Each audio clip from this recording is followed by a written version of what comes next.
Okay, cool. I think I am live. I apologize. I've never been live on Facebook before, so I'm sorry if some of the technical aspects are not there. But yeah, hi everybody. Just to introduce myself, my name is Shannon, and I work on the programs team with Xplore Asia. Specifically, I work on the South Korea programs team. I'm a program coordinator. So I work with our lovely teachers who are heading over to South Korea. And yeah, today I guess I'm just going to be sharing some of my own experiences from my time teaching abroad in South Korea. So yeah, I hope it will be interesting. But I'll just, I guess, start off by telling you a little bit about myself. So I am South African. I'm currently based in South Africa, and I spent about 3 years teaching in South Korea. I was there between 2016 and 2019. I can't believe actually it was so long ago because it feels like just yesterday, but I suppose I've been back for around 4 years now, which is crazy.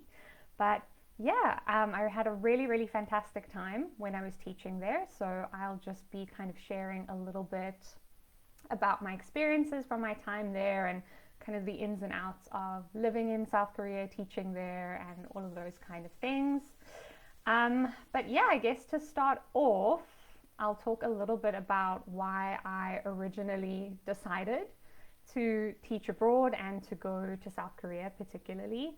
Um, I guess it first started off when I was at university. So I was originally studying English, literature, and anthropology. So I was really interested in languages and in culture. So I guess the kind of TEFL world was a perfect fit for me because it kind of combined everything that I was interested in. So when I was at university, I actually started working as an online English teacher, which I really loved. And the longer that I was doing that, the more I thought, wow, I really want to do this in person. Like I want to travel somewhere and I want to teach, people in a real classroom, in a school. So that was something that really motivated me to look into teaching abroad and kind of going over and doing what I was doing online, but in real life. And then South Korea, I guess, was just a place that I had been very interested in. Culturally, I was starting to get into the media a little bit.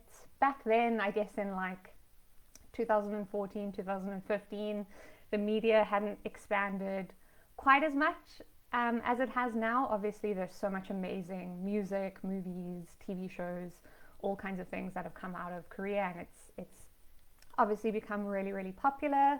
But even back then, I was starting to get interested in South Korean media and culture, and I just thought it looked like such an amazing place to go. But I guess what really solidified my choice was this amazing agency actually came to my university to do a presentation on teaching in South Korea. And that really just sealed the deal for me. I went to the presentation and it just sounded like such an incredible opportunity that I had to do it.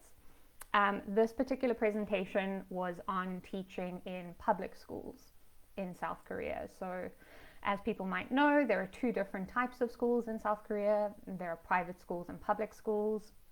So I ended up doing the public school route or going through the EPIC program. And yeah, it was just a perfect combination of, all my interests and what I wanted to do. And after seeing that presentation, I was just 100% sold on the fact that I wanted to go to South Korea. So for anyone who knows a little bit about the public school system or the EPIC program, the application process is quite long. So even after I decided that I wanted to go to Korea, it still took quite a bit of preparation to get things ready. The application process is quite extensive. There are lots of documents that you need. So it can be quite a difficult process, but yeah, I worked through everything. It took quite a few months, and I originally applied for the fall intake. So EPIC only has 2 intake dates a year. either in the spring or the fall. So I aimed for the fall intake. So I was kind of set to arrive around August, mid-August 2016. So yeah, got everything ready, went through the whole process, the interviews, getting my documents ready, and kind of before I knew it, I was on my way to Korea. It was also my very first time traveling abroad, leaving my home country. My first time, going to live alone, my first time working in a school as a teacher. So lots of firsts, which made it quite exciting, but also quite nerve-wracking. But yeah, before I knew it, I was heading over to South Korea. And as you might know, specifically with the EPIC program or the public school program in South Korea, once you arrive, your first stop is an orientation week. So the public school system has a really, really great orientation period just as you arrive in the country. You'll meet all of the other teachers kind of that are in that intake in your area, and you'll spend about a week really getting immersed in an introduction to culture, language, history, the public school system, teaching in Korea, all kinds of things. And I felt like that was such a great way to start things off. It really gave you a good introduction into what you were going to be doing. And I think it really helped me to prepare for moving to my school and starting my placement. And it was also such a nice time to meet other teachers. Specifically for me, I was placed in the southernmost province called Jeollanam-do, and it's one of the, I guess, the more rural areas in Korea. So we actually had our own separate orientation. All the other teachers, I think, had their orientation up in Seoul, but all of us who were placed in Jeollanam-do, we were separate. We had our own separate orientation week. So we all got to meet each other, and we all knew we were going to be, pretty close by. I even got to meet some of the people who were placed in my town, which was really, really nice. And yeah, so it was a great time to just get introduced to everything, make some friends, and just a really good start to your whole journey. And then once the orientation week was over, I met with my co-teacher for the first time. And she was absolutely lovely, and we hopped in her car and we drove to my town, which was called Hwasun. So I was in a pretty small town in Korea. I think the population was around 50,000 or so people, but I will definitely say that even the smaller towns in Korea, they don't feel like small towns. They might be small in population, but in terms of access to things, infrastructure, lifestyle, everything I felt like was pretty similar, even compared to some of the bigger cities in Korea. So even though I was in a smaller town, I absolutely loved it. And I ended up staying in the same town for all 3 years because I was so happy there. And I also ended up staying in the same schools for all 3 years that I was in Korea. So yeah, just to give you an idea, with public schools, there are a couple of different things that might happen. But in my personal case, I was placed in an elementary school. So that's teaching from kindergarten age all the way through to grade 6, or around, I think they're about 11 or 12 years old. So it's quite a wide range of ages that you might be teaching. And with some placements with public schools, you might actually be placed at more than one school. So I had 2 schools. I had a main school, and then I also had what we would call a travel school. So my main school, I went to 4 days a week. And then my travel school, I was only there for 1 day out of the week. Because we were in a slightly more rural area, it did mean that there was a bit of a commute to my schools. I know a lot of the time in Korea, generally people live within walking distance of their school, which is really, really nice and convenient. But in my case, and what does happen sometimes, is there is a little bit of a commute. But the public transport in Korea is just absolutely amazing. So commuting to work every day was so easy. It was very affordable, really convenient. So every morning I would just hop on the bus and I would go over to my school, and then once a week I would go to my travel school, which was slightly further away. That was about like a 40 or 50-minute bus trip. But yeah, I stayed with the same 3 schools all 3 years. The main reason for that was because I just really, really loved my students and my co-workers, and I was just so happy at those 2 schools. So I really got the opportunity to build really good relationships with my co-teachers and with all of my students, and I got to see them grow and progress through the different grades. So that was, I guess, the main reason why I chose to stay at the same schools for all 3 years. So yeah, it was just a really, really wonderful experience, and I was so happy, not only with my schools but also with where I was living. And I also had the opportunity to make some amazing friends when I was in Korea. I met some really, really wonderful people from all around the world, people that I'm still friends with today. So it was a really great experience overall, not just from, the teaching side of things, but also just my general personal life and the town I was living in. And yeah, just absolutely amazing. And I think if I were to give myself advice for what I would have done differently or what I might have prepared before I went over, I think one of the main things would definitely be to try and learn a bit more of the language. I went over to Korea with absolutely no Korean knowledge at all. I couldn't read Hangul. I couldn't speak any Korean. I think I could maybe say hello and thank you. So looking back, I think I definitely would have maybe learned how to read, maybe learned a little bit more of some basic Korean phrases just to get me by when I started. But I definitely will say one of the big benefits of being placed in a slightly smaller town or a more rural area was it's very, very immersive in terms of learning language. You kind of just sink or swim. So it was a really good way to kind of just immerse yourself, get stuck in and learn the language, which was one of the things that I really enjoyed doing while I was there. So I think that was definitely one of the things that was challenging when I first arrived, was just kind of getting over that language barrier and getting comfortable with my surroundings, learning how to navigate. Anyone who knows me will know that I am terrible with directions. I can get lost, trying to find my way out of my own house. So it was a real big challenge trying to navigate and figure out where I was going, learn how to use the public transport, and especially with the added difficulty of the language barrier. That was one of the things when I first arrived that, it was really a challenge. But it also led to some really funny, interesting situations. Sometimes you get on a bus and you realize you're going in completely the wrong direction. And you just kind of have to go with the flow. You might end up somewhere you didn't expect, or you have to get off the bus and kind of start traveling again in the opposite direction. So one of those struggles I think when I first started was definitely getting situated, getting comfortable, getting over that aspect of the language barrier.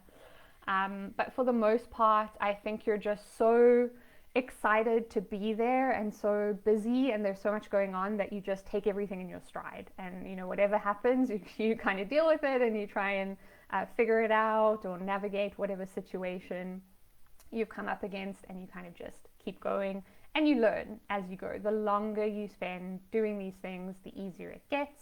So it's definitely a long learning process, and I think no one really feels fully comfortable as soon as they arrive. It definitely takes a few months or so to kind of get used to everything. Cool, I see a little comment in the chat. Was it easy to make friends in an even more rural town? I think actually it may have been easier to make friends in a rural town than it might be in a big city, just because there are only so many of us. So there were only about 12 or 14 foreign people in the whole town, I think. So the community was actually really, really close. and whenever new teachers were coming into the town, we would kind of know based on the intake dates for Epic when we were going to have some new people coming in. And we had really nice Facebook groups and chat groups that we would add new people to, and we would organize meetups, tours of the town. You know, we'd walk around and show them places like nice grocery stores to shop at, nice restaurants, all of those kind of things. And that's what happened when I arrived too. When I arrived, I met with all the teachers who were already in the town, and they did the same thing for us. They introduced us to the town, and it kind of just continued as we had new people coming in. So I was very lucky. I know that's not the case for everybody, and it's not what happens in every town, and especially the bigger cities, I don't think it's possible to do that kind of thing. But being in a more rural town, it just meant that the community was really, really close. And I was also very, very lucky that my co-teachers at my schools were just the most incredible, the nicest, just the most lovely people. And they really, really kind of took me under their wing and showed me around. And, you know, I got to become really close to my co-teachers, my Korean co-teachers. I got to, you know, visit their houses on holidays and kind of participate in traditional Korean holidays with them. And that was also something that was really, really special, I think, from my time in Korea. And again, it might not be something that is the case for everybody, but it was definitely something that I felt very lucky to have, because they were definitely a really good source of support. So yeah, I think making friends was one of the really big highlights of my time there. As I say, I still communicate with some of the people that I was friends with, and it was just, yeah, and it makes life so much easier when you have a really nice support system and you have people that you can lean on, because, you know, being in a new place is challenging, can be a bit scary at times, so it's always nice to have a good support system. But yeah, and then I think it's so difficult to pick the best thing about teaching in Korea, because there are so many things. But I genuinely think one of my favorite things was just building relationships with my students. I really, really loved my students, and like I said, I got to spend 3 years with the same schools, so I got to build really close relationships with my students and see them progress through the different grades. And that was really one of the best things for me, and it's the reason I chose to stay for 3 years. I'm one of those people who said that they were only going to go for 1 year and then ended up staying for 3. So that was definitely one of the best aspects of teaching in Korea. And then another thing is just being able to fully immerse yourself in the culture and learn a new language and the food. I mean, we can go on about Korean food for hours, and learn about the history and the culture, and just really getting to experience things firsthand, kind of things that I'd been researching and thinking about before I went over, and then suddenly I was there doing them. Yeah, it was just a really, really amazing experience. And then I would also say Korea is a very comfortable and easy place to live. Obviously, I come with a South African perspective, or I come from a South African background, so I can only really compare it to my own home country. But definitely coming from South Africa, I found Korea just an amazing place to live in terms of, you know, the access to things that you have, the public transport, the safety, all of the incredible cultural things, entertainment. It was such an exciting place to live, and there were so many things to do. And I think in terms of when you first arrive, it definitely takes a little while to get used to things. But once you have your routines, once you know how to navigate the public transport, once you know how to go shopping and go to restaurants, it's really, really such an easy place to live. Everything works really well. You know, public transport's always on time. All of the services are so well set up. You have access to so much. So I found it a really convenient place to live, a very easy place to live. Again, language barrier can be a thing, especially in the smaller towns. I wouldn't say as many people, just out and about speak English, but you can make it work, you can figure things out. And then if you need help, there's kind of always someone around who is willing to help you, whether you ask one of your friends or one of the other teachers in the town or a co-teacher at your school. If you're going to something like the bank or a different business, people will always go out of their way to try and help you as best they can. Again, it might be difficult with the language, but I found for the most part, people were always really friendly, really helpful. Sometimes they're a little bit nervous, especially if they feel like they have to speak English. I found Korean people were sometimes a bit nervous to speak in English. So if they saw, you were coming into a cafe or something like that, you might see the barista looks a little bit nervous to talk to you. But I think in general, you kind of just figure things out as you go along. And I found it a really easy and really comfortable place to live. And then, like I said, you cannot talk about Korea without mentioning the food.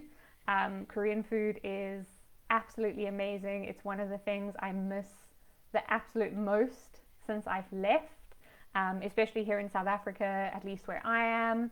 There aren't any Korean restaurants, and it's quite difficult to get, Korean food and Korean ingredients. So it's definitely one of the things that I really, really miss. Korean food is so different to kind of any other cuisine that I've experienced before.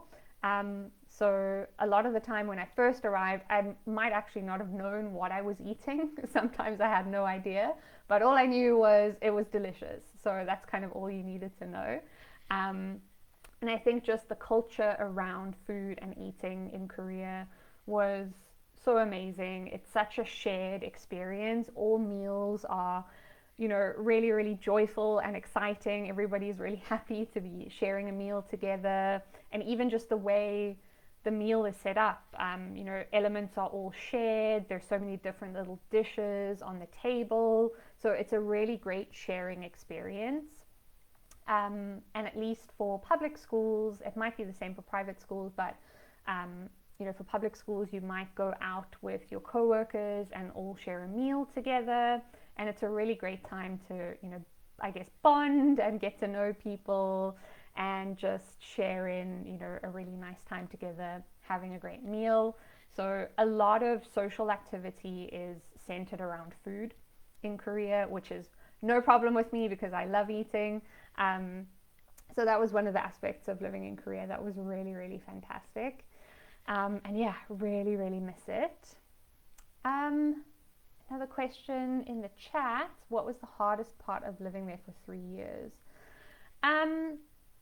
I think, it's probably cliche, but I just missed my family, I guess. So living there for 3 years, I definitely started to miss my family and I wanted to kind of come home.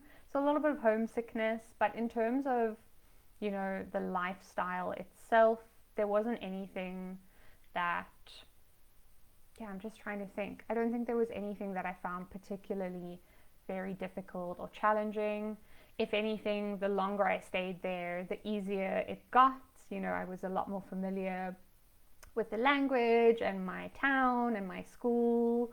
So I think really the only thing that was difficult for me after living there for 3 years was kind of, missing my family, a little bit of homesickness, and wanting to come back and see them. But yeah, I think other than that, in general, I was really, really comfortable. Oh, another good thing to note, maybe on that note as well, one thing that you do need to kind of get used to, particularly in Korea, I'm not sure if it's like this teaching abroad in other countries, but nothing is permanent. And by that I mean there are people coming and going and, new people coming and old people leaving all the time. So you might, become really close friends with someone, or, a co-teacher might come to your school and you get along really well with them and you work really well with them. And then those people end up leaving, right? So maybe someone's only coming in for a year and you've become really close to them, and then they end up going home after their first year or moving on to another country. And I found in public schools in Korea, the teachers also move around a lot. So we had teachers coming in and leaving every year.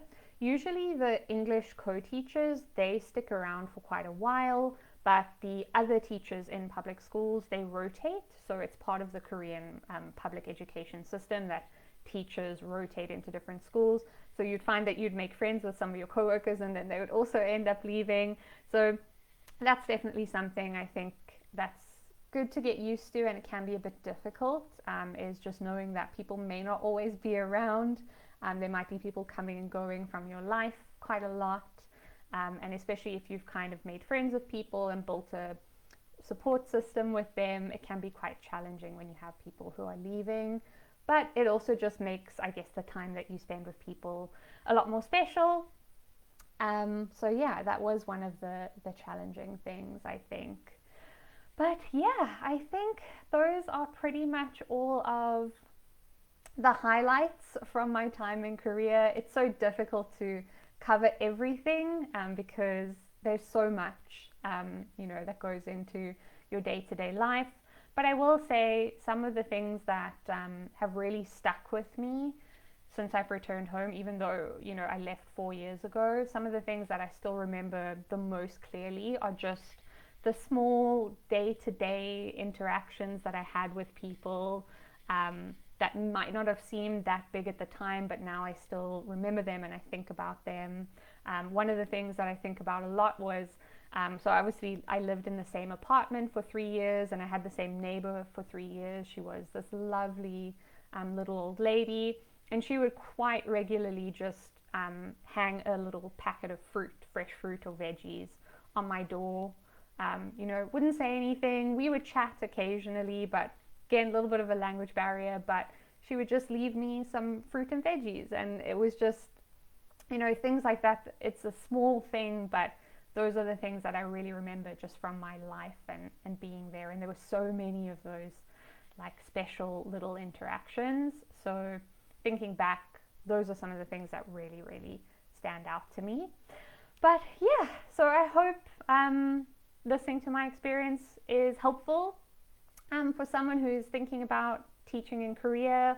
From my part, it was one of the best things I've ever done. I don't regret it. I regret it for a second. It was really, really amazing. So hopefully this will be interesting or informative for someone else. And yeah, if you are thinking about teaching in South Korea, I can highly, highly recommend it. It is an amazing experience. And yeah, thank you so much for listening.